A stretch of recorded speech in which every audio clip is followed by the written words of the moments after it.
आज के दौर में कोई यूपीएससी क्लियर करने के बाद आईपीएस ऑफिसर बनता है और उसे पहली पोस्टिंग में लगभग बताया जाता है कि 1 लाख रुपए या थोड़ी बहुत ज्यादा सैलरी मिल जाती है। लेकिन आज की जो सच्ची घटना मैं आपको सुनाने जा रहा हूं, सच्ची घटना की बात कर रहा हूं साल 1975 की। तब किसी आईपीएस ऑफिसर को लगभग 1000 रुपए की तनख्वाह मिलती थी, वेतन मिलता था।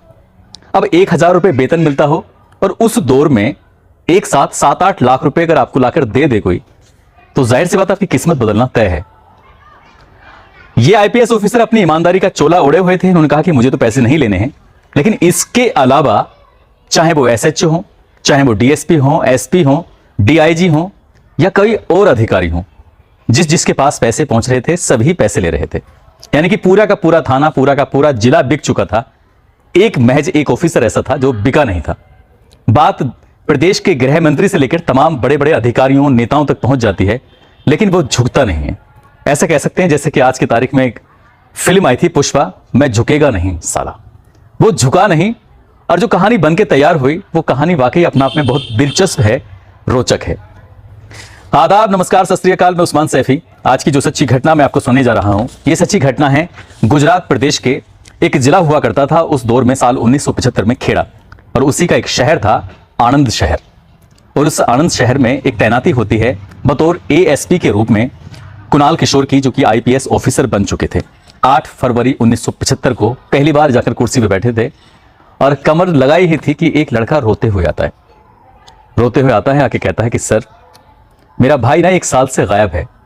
ऐसी कौन सी जगह है जहां मैंने उसको तलाश नहीं किया है? मैं लोगों से बात करता हूं तो लोग बात बताते हैं कि तुम्हारे भैया को तो मार दिया गया है, उसकी हत्या करके वही माही नदी है उसके किनारे पर फेंक दिया है। जब ये आईपीएस ऑफिसर ने पहली बार उस लड़के की एप्लीकेशन देखने के बाद उसे देखते रहे उससे, और वो लड़का बारी बारी से अपनी बात बताता है। दरअसल वो कहता है उगांडा में जो ईदी है उसका कहर कुछ इस कदर था कि वहां पर जो व्यापार करते थे व्यापारी, वो अपना सब कुछ छोड़ छाड़ के यहां आके आणंद शहर में आके बस जाते हैं, रहने लगते हैं। बहुत ही अमीर व्यक्ति। आज की तारीख में बात करें तो खरबपति कह बोल सकते हैं, लेकिन उस दौर में वो अरबपति थे। अथाह पैसा था, अथाह संपत्ति थी, अथाह सोना चांदी हर कुछ था उनके पास। और जो ये लड़का शिकायती पत्र लेकर आया था तो उसका भाई उस घर में नौकर था। और एक दिन बहुत सारे जेवरात, बहुत सारे पैसों की, जो अनगिनत पैसे थे, चोरी हो जाते हैं। जब रुपए चोरी हो जाते हैं, ये परिवार के लोग, पटेल फैमिली थी, पटेल परिवार था, अब ये पता करने की कोशिश कर रहे थे कि आखिरकार चोरी हुई कैसे है, किसने चोरी की है, कहां गया इतना सारा पैसा। तो जो घर का नौकर था, भोई नाम था उसका, भोई लगातार उनके निशाने पर था, उस पर शक होता है। अब पटेल फैमिली ने उसको पकड़ा और पकड़ने के बाद उसको पीटना शुरू कर दिया। कुछ इतना पीटा कि उसकी पीटने की, उसके रोने की, उसके चिल्लाने की आवाजें उस पटेल फैमिली की जो 4 दीवारी थी उससे पार वो आसपास के जो गांव था, नापाड़ गांव की बात कर रहा हूं मैं, नापाड़ गांव से बहुत दूर दूर तक फैल जाती है। बड़ी संख्या में लोग कुछ घर के अंदर झांक के देख रहे थे, तो कुछ लोग दीवारों से देख रहे थे, कुछ लोग दूसरी छतों से देखने की कोशिश कर रहे थे कि एक लड़का है जो पिट रहा है, भोई नाम का। आरोप है कि उसने चोरी की है, आरोप है कि उसने घर से सोना चुराया है, आरोप है कि उसने अनगिनत पैसे चोरी किए हैं, फिर भी वो यही नौकरी कर रहा है।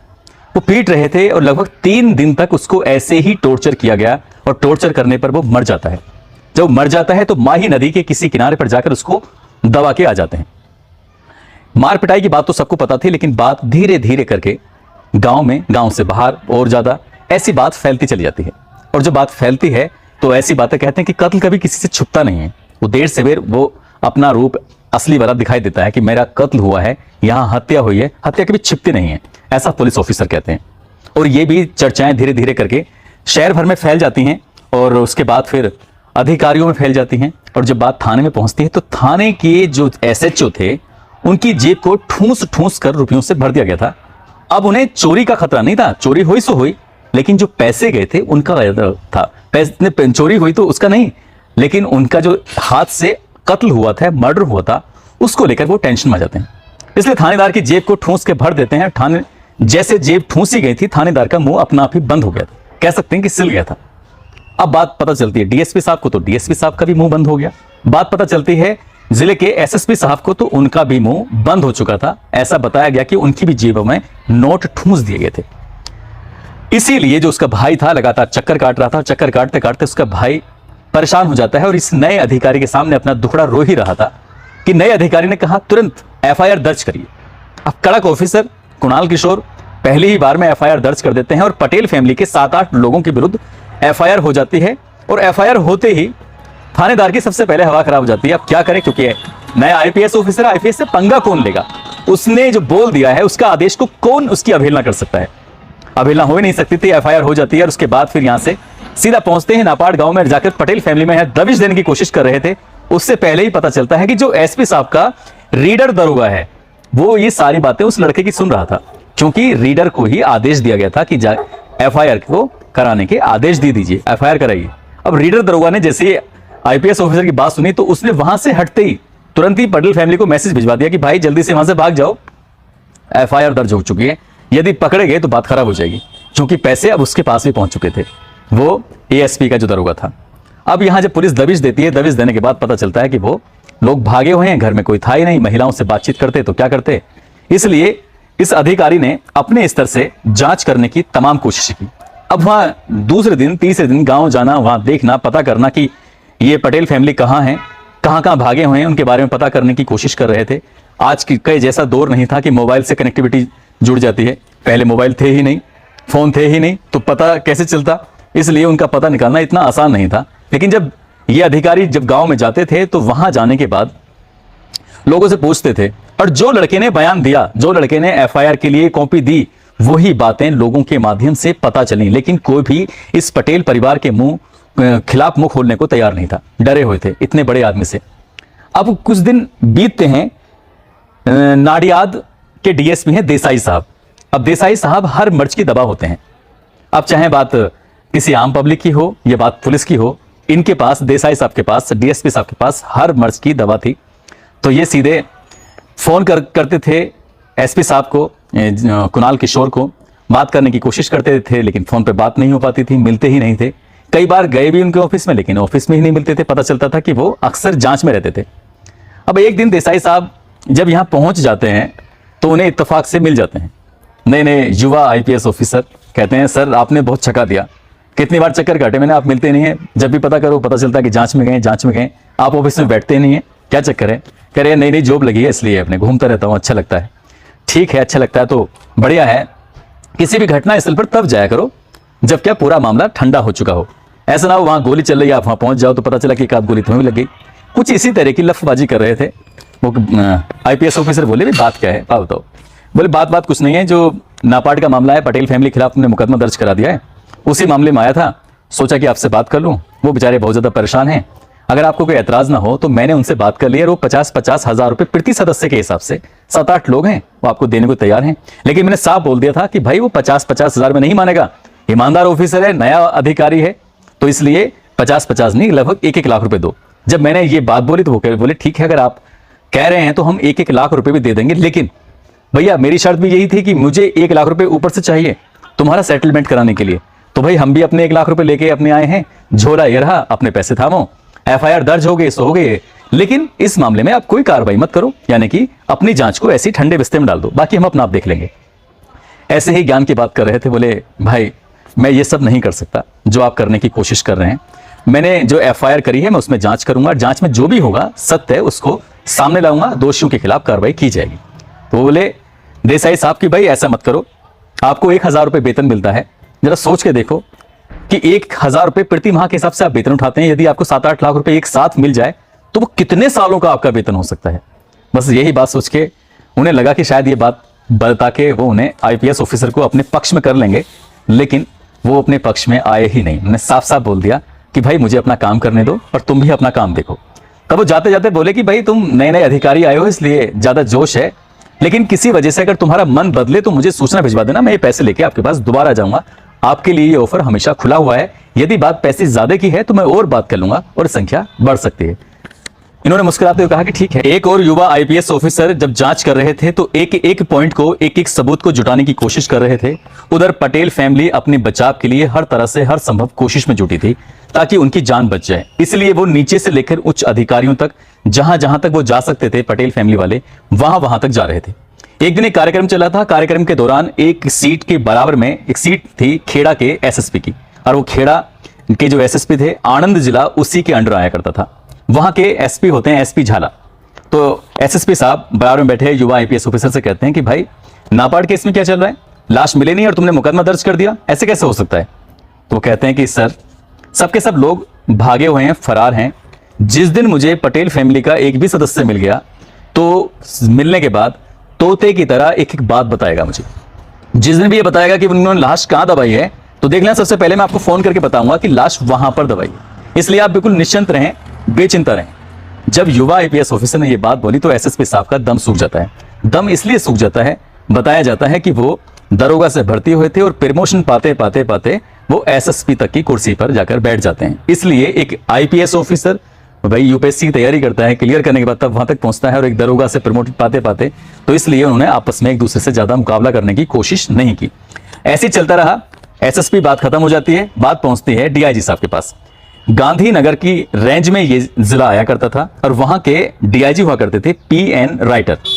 तो पीएन राइटर से वो पीड़ित फैमिली या बाकी लोग सीधे बात नहीं कर सकते थे, लेकिन किसी माध्यम से उन्होंने एक सूचना भिजवाई कि भाई इस मामले में यार इसे युवा आईपीएस ऑफिसर को दबाओ, कोशिश करो, अगर ये दब जाए तो ठीक है, नहीं तो बात खराब हो जाएगी। तभी उस डीआईजी ने ये बोला पीएन राइटर ने कि भाई युवा आईपीएस ऑफिसर बड़े खतरनाक होते हैं। अगर मैंने इस मामले में सिफारिश की पटेल फैमिली की कि भाई इन्हें बचाओ, तो वो जाकर स्टेशन की डायरी में लिख देगा, और स्टेशन की डायरी के अंदर लिख दिया तो मेरा प्रमोशन रुक जाएगा। इसलिए क्यों बात खराब कर रहे हो? मैं ऐसे लोगों से बात नहीं करता जिनके अंदर गैर जिम्मेदार अधिकारी होते हैं। ये गैर जिम्मेदार अधिकारी है, तो उन्हें भी कहीं ना कहीं इस बात की टीस थी कि जो पैसे मिल रहे हैं कहीं ऐसा ना हो कि इसका बंदर बाट हो जाए। ऐसे चल रहा था, लगातार एक के बाद एक प्रेशर आ रहा था, लेकिन एक फोन ऐसा आता है इस युवा आईपीएस की जिंदगी में जो झटका खा जाते हैं। होता है वो फोन गुजरात पुलिस के मुखिया पीएस पंत, जो ईमानदार और कर्तव्यनिष्ठ अधिकारी थे, जिनके चर्चे पूरे देश में हुआ करते थे। अब उनका फोन आता है। इससे पहले कि मैं उनके फोन पर आऊं, मैं आपको बताता चलूं कि ये पटेल फैमिली गृह विभाग में उपमंत्री रहे थे माधव लाल शाह। उनके पास जाते हैं, उनके पास जाने के बाद अपना दुखड़ा रोते हैं। दुखड़ा रोने के बाद तब वो फोन करते हैं। दरअसल उनकी आदत थी कि वो कभी ये नहीं कहते थे कि मैं माधव लाल शाह बात कर रहा हूं, वो कहते थे कि मैं सरकार बात कर रहा हूं। और फोन मिलाते हैं और सीधा कहते हैं कि मैं बात कर रहा हूं पूर्व गृह मंत्री माधव लाल शाह। तो इधर से युवा आईपीएस ऑफिसर कहते हैं कि सर नमस्कार। भाई नमस्कार उसकार कुछ नहीं है, तुमने नापार्ड के केस में कैसे एक भगोड़े लड़के के मामले में झूठा मुकदमा दर्ज कर लिया। झूठा मुकदमा दर्ज करने के बाद एक अच्छी खासी फैमिली को तुम परेशान कर रहे हो। जानते हो वो करोड़पति नहीं बल्कि अरबपति फैमिली है, क्यों नहीं परेशान कर रहे हो भाई? तो कहते हैं कि सर मैं परेशान नहीं कर रहा हूं, और उन्होंने कत्ल किया है तो मुझे नहीं पता था कि करोड़पति या अरबपति होता है, तो कत्ल करना उसके लिए कोई बात नहीं है। आप तो खुद गृह मंत्री रहे हैं, तो गृह मंत्री रहते हुए क्या ऐसी किसी कानून की किताब में लिखा है कि करोड़पति या अरबपति मर्डर करेगा तो उस पर कोई कार्रवाई नहीं होगी? तो इस बात पर माधव लाल शाह को गुस्सा आ जाता है। वो कहते हैं कि तुम्हारी जुबान कुछ ज्यादा ही तेज चल रही है, चिंता मत करो, बहुत जल्दी तुम अपना बोरिया बिस्तरा बांध के समेट के तैयार रहो और तुम्हारा ट्रांसफर बहुत जल्दी हो जाएगा। जब ये पूर्व गृह मंत्री ने जब ये बात बोली तो कहीं ना कहीं युवा आईपीएस ऑफिसर को थोड़ा डरना तो लाजमी था ही। अब यहां से कई सारे विधायकों को इकट्ठे करते हैं। वो खुद भी उस टाइम पे विधायक थे। कई विधायकों को इकट्ठा करते हैं। इकट्ठा करने के बाद सीधे पहुंच जाते हैं राज्यपाल के पास, और राज्यपाल के पास जाने के बाद कहते हैं कि इस प्रदेश के अंदर आप राष्ट्रपति शासन लागू कर दीजिए। मुख्यमंत्री के बस की यहां पर सरकार चलानी है नहीं, और एक युवा आईपीएस ऑफिसर यहां पर आया है और बेवजह के फालतू के मुकदमे दर्ज कर रहा है। लोगों से बात करने की तमीज तक नहीं है, किस तरह से बात करते हैं, आम लोग परेशान हैं, और इसलिए उसको या तो हटाइए नहीं तो आपकी इस प्रदेश में राष्ट्रपति शासन लागू कर दीजिए।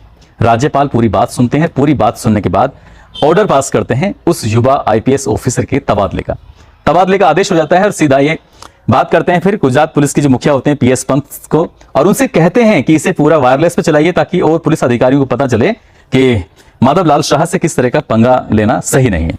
ये वायरस भी चल जाता है। वायरस चलने के बाद अब यहां से ये आदेश देते हैं पीएस पंत, जो प्रदेश के मुखिया होते हैं, पुलिस अधिकारी होते हैं, कहते हैं कि भाई तुम्हें 11 बजे मेरे पास आना है, मिलना है, और अभी किसी को चार्ज नहीं देना है, सिर्फ मेरे पास आना है। और पास आने के बाद जब उससे बातचीत करते हैं युवा आईपीएस ऑफिसर से, तो पूछते हैं कि नापार्ड केस में क्या चल रहा है, तुम्हें यार बात करने की तमीज नहीं है, मैंने ऐसा सुना है। इस तरह से वो उन्हें थोड़ा हड़काना शुरू करते हैं, थोड़ा डांटना शुरू करते हैं अपने अंदाज में। लेकिन इसी बीच में अपने एक और ऑफिसर को बुलाते हैं। ऑफिसर को बुलाने के बाद कहते हैं कि पूरा जो मामला है, इन्होंने जो एफआईआर दर्ज की है, बिना लाश के मिले हत्या का मुकदमा दर्ज कर लिया है। पहले इनसे पूरा मामला समझ लीजिए, और समझने के बाद फिर देखना अगर इसमें कुछ जान है बात में तो ठीक है, मुझे बताना। वो पूरा केस समझता है अधिकारी, युवा आईपीएस ऑफिसर का केस समझने के बाद वो कहता है कि सर इनके पास तो पर्याप्त सबूत हैं, इससे चार्जशीट भी दाखिल की जा सकती है, इसलिए इनकी जांच में कोई शक नहीं है, बिल्कुल ठीक है। और उस ईमानदार ऑफिसर ने जिसका नाम होता है PS पंत ने कहा कि कुणाल किशोर, आपको घबराने की जरूरत नहीं है, आप जाइए अपनी ड्यूटी ज्वाइन कीजिए। रही बात आपके ट्रांसफर की, आपका ट्रांसफर जो हुआ है उसे किस तरकीब से रुकवाना है ये मैं तय करूंगा। मैं अपने स्तर से मैं प्रयास करता हूं और तुम जाकर इस मामले में जो भी अपना कर सकते हो अपना करिए। इससे पहले कि ये युवा IPS ऑफिसर अपने उस इलाके में पहुंचते, अपनी ड्यूटी पर पहुंचते, उससे पहले ही उन्होंने, पटेल फैमिली ने जाकर कोर्ट में सरेंडर कर दिया। उन्हें पता था कि अगर हम सरेंडर नहीं करेंगे तो वो अधिकारी मार मार के उनका भोंपू बना देगा, इसलिए वो जेल जाना उन्होंने सही समझा और लगभग 10-11 महीने के आसपास वो जेल में रहे। इधर चार्जशीट लगाकर कोर्ट में दाखिल कर दी थी। बताया ये भी जाता है कि जो नौकर था भोई, जिसकी हत्या की गई थी, उसकी पत्नी को भी उन लोगों ने अपने पक्ष में ले लिया था, खरीद लिया था या उसे पैसे से दबा दिया था। दोस्तों, इस पूरे घटनाक्रम को हमने, एक किताब है दमन तक्षकों का, जो कि कुणाल IPS ऑफिसर ने अपने लॉकडाउन के समय में, जब कोरोना काल चल रहा था, पिता पुत्र आपस में बातचीत कर रहे थे, बातचीत के दौरान ही पूरी किताब लिख डाली। अपने जिंदगी के उन किस्से कहानियों को इस किताब में उन्होंने लिखा है और उस किताब का ये पहला पन्ना था जो मैंने अभी आपको सुनाया है। ज्यादातर उसी किताब के पन्नों से मैंने लिया है।